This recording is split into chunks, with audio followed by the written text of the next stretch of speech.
Speaking of messy situations, a bus driver texted a customer from finding her number on the track and trace sheet. Messy. He has indeed.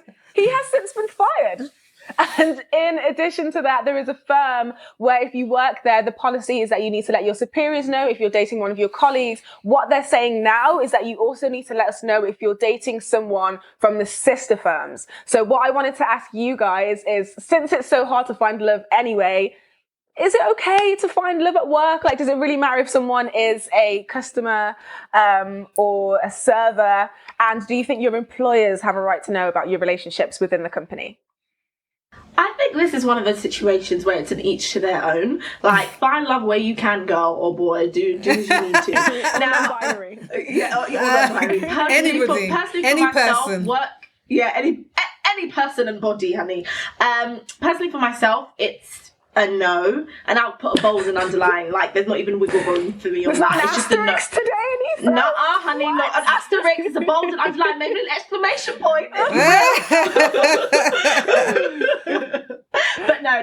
It's a strong no for me, and that's just my personal preference. I think with work, it just is. I'm just so in such a professional zone in work that those barriers aren't even down for me to even get a little flirty. Like, that's not really no. Yeah. I think about employers' rights. It's tough. I mean, I guess if you guys are just messing around, not really. But if this is a serious relationship, actually, even messing around. I'm on the thing, like, your work shouldn't really be in your personal business. However, a lot of personal business can affect your work, and especially if maybe one person has a more superior position and maybe can give advantages to that person and things like that. I think it's just fair to kind of disclose that information, and then your company knows it. I mean, like, in a lot of the companies, a lot of my old companies, like, everyone was together. Do you know what I mean? Like, everyone. But you had to sign, I don't know what you call it, but you know, if you used to watch The Office, they used to call it a love contract. You would sign the love contract to say that you two are together and in a relationship and agree to it's work fairly. Yeah, exactly. And I think that's, I think it's an employer's right, you know, because anything that's going to affect your work, your employer needs to know. If your relationship doesn't affect it, that's perfectly fine. But unfortunately, how relationships are so up and down, it's inevitable that it will affect your work in some capacity. Yeah, like, I met my husband at work. Tell. Way. Well, he worked for like a sister organization. So you better this tell whole your boss. this whole thing. Sneak in and have a conversation. Do you know what? It was like in a different part of the country. So his one is like was in a different part of the United Kingdom. So it wasn't that close. But I'm with you, Anissa. I would say no in general. Like, because we didn't work within the same. Because we didn't work. Because it was a sister organization, but we didn't actually work. The companies didn't work together that much. We hardly had to see each other. Like, none of our work overlapped. If I went to a conference event for the entire body of conferences in the United Kingdom, then I would see him. But other than that, it's not really happening. So if we'd have broken up and things hadn't have worked out, never going to affect my work. I might have had to see him at a conference maybe 3 times a year and have been like, hi, kept it moving. Working like in the same office, it's just messy. I can't bring that mess into my workplace, and then for people to think that I didn't get my promotion because of my hard work. You did get it because yeah. Exactly. It's been a little flirty flirt. Exactly. Like, I was working in another area very well, which enabled me to move up the career ladder. No, I don't. Exactly. I don't want any of those misconceptions going. PG girl. Yeah, exactly. I'm interested to hear what Luanda has to say. Go on, Luanda, tell us. Wherever you can find it, Luanda? Wherever you can find love? Is that what you're going to say? Because I feel like that's where we're going. Is it the same space? No. It is very... This is the sister circle, honey. This is the Luanda's real reluctant right now. I just feel that... Luanda, have you found love in the same office, Luanda? Have you found relationship in the same office? Now, love's a strong word, Sophie. Have you found a hookup? Have you found a hookup in the same office, Luanda? Oh, many. Many. No, because I have, wait, because that's why it's contested for you. That's why you're like, oh, I don't know. But I have a lot of jobs where I'm working around a lot of young, beautiful people. Okay. So like, it's like, it's going to happen. Here's the thing. So there was a relationship psychologist and she said proximity and familiarity aids sexual attraction. So I don't 100%. think it makes that much sense to ban it completely. I think that sometimes, actually I was reading, and sometimes it can actually work towards like, decreasing harassment, because Facebook and Google have this policy where if you ask a colleague out once and they say no, or if they give you an ambiguous answer, you can't ask them out again. And I think that that's a good policy. That is solid. I think it's fantastic. That is solid. But in terms of a ban altogether, I don't think so. I don't think I agree with it. In fact, no, I definitely don't. And I think, especially reading that the CEO of McDonald's got fired because he's in a consensual relationship with an adult. Like, I hate to read that. I hate to read that you've lost, like, in terms of all the people that actually do harass others at work that never get found out, and there's so much like sexism going on, and there actually is, other problematic relationships, but you are just in a relationship with another consenting adult that works for the company that you happen to be the CEO of, and then you lost your job because of it. I don't think that's right.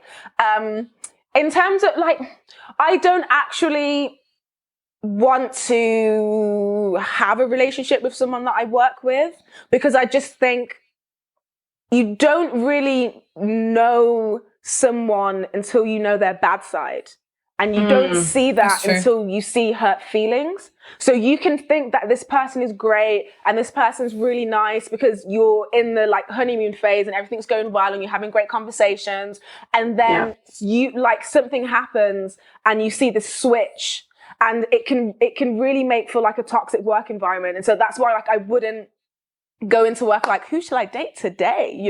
But I don't think that people should lose their jobs if they happen to fall into a relationship with someone that they met through work. Okay, can I come in on that one, Luanda? Because can I come on that? So when I say that I don't think people should date people from work, I'm talking for myself. Like, I agree with what you're saying. We spend the greater majority of our life working. So when you're working with somebody, and let's say you work in the creative field, Luanda, you do modeling, you do acting. So working with other people who are models or actors, there's going to be a natural akin to kind of find in love there. So I think, or find in love, romance, one night stands, whatever. So for me, that's not the issue. I agree with what you say in terms of Facebook and Google. We need better policies, because at the moment, when you're saying that you're going to fire someone, all you're going to do is make people move it underground, and then you're making yourselves more liable for these court cases. In terms of the guy from McDonald's, I think he was in the wrong.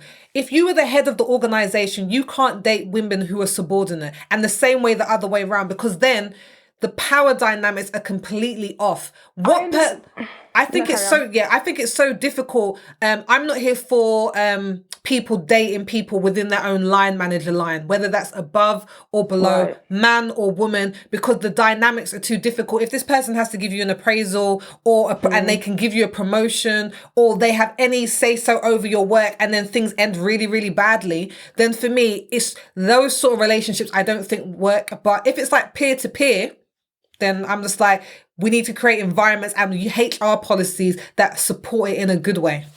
I definitely understand what you're saying with the power dynamics. Like, that is definitely real. And in terms of dating your line managers as well. But I just think that we should allow it to be a personal choice, and not like, if you work for this company, you will lose your job if this happens. Because sometimes healthy relationships come from meeting someone. They could be your manager, or you could be their supervisor, and it just happens. But I understand, because I've seen this so many times in like jobs that I've worked at, because I've worked with like a lot of young people and a lot of like beautiful people. So like people just be getting together all the time. And sometimes I see people do it out of choice. So like I saw...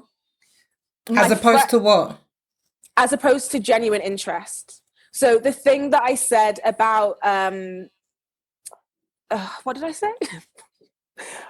Familiarity and proximity. Okay. Makes people more attractive, yeah. Okay. Yeah. I'm on your thought train now. I had a friend who dated one of our managers, and I knew that she wouldn't have dated him if she wasn't.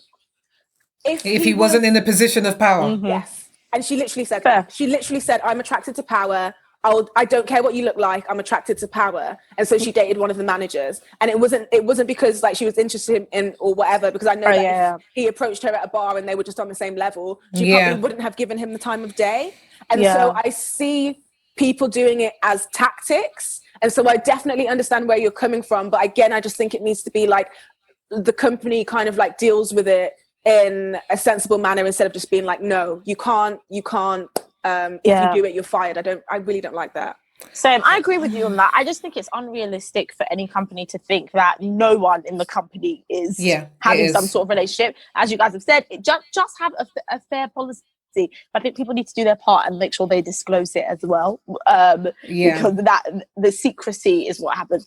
And I agree with both of you. But I just still sit on hard and line with Sophie. Like personally for me, and maybe it's because I'm thinking more of an office setting versus a creative setting. Yeah. The office, because with creative, I guess if you have a shoot or something that only lasts for X amount of time. Yeah, like it's not like you're 3 months or something. Exactly. Yeah.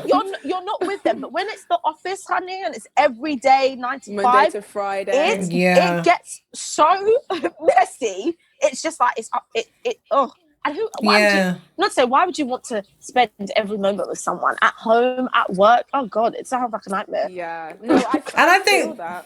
And I think this whole thing in terms of the subordinate has really come in since the Me Too movement and Harvey Weinstein, because he was someone who was in a position of power and basically coerced a lot of people into doing things with him because of the power that he held. And I think that's why there's so much more of a crackdown on the line manager. Because they're kind of like, if my manager puts it on me and I know that he has control, and if he doesn't get it, he's going to act badly. Let's be honest, I am more likely to go on the date and be like, let me try and let him down easy and this and that. And then that sexual harassment where we've entered that realm now. Yeah. So tread carefully, speak to HR. Tread carefully, speak to HR. That's I was going to say this. This reminds me of a very, very many years ago. You know, I had a line manager that had a particular liking to myself. So he really enjoyed taking me to breakfast. Now, I also really enjoyed being taken to breakfast.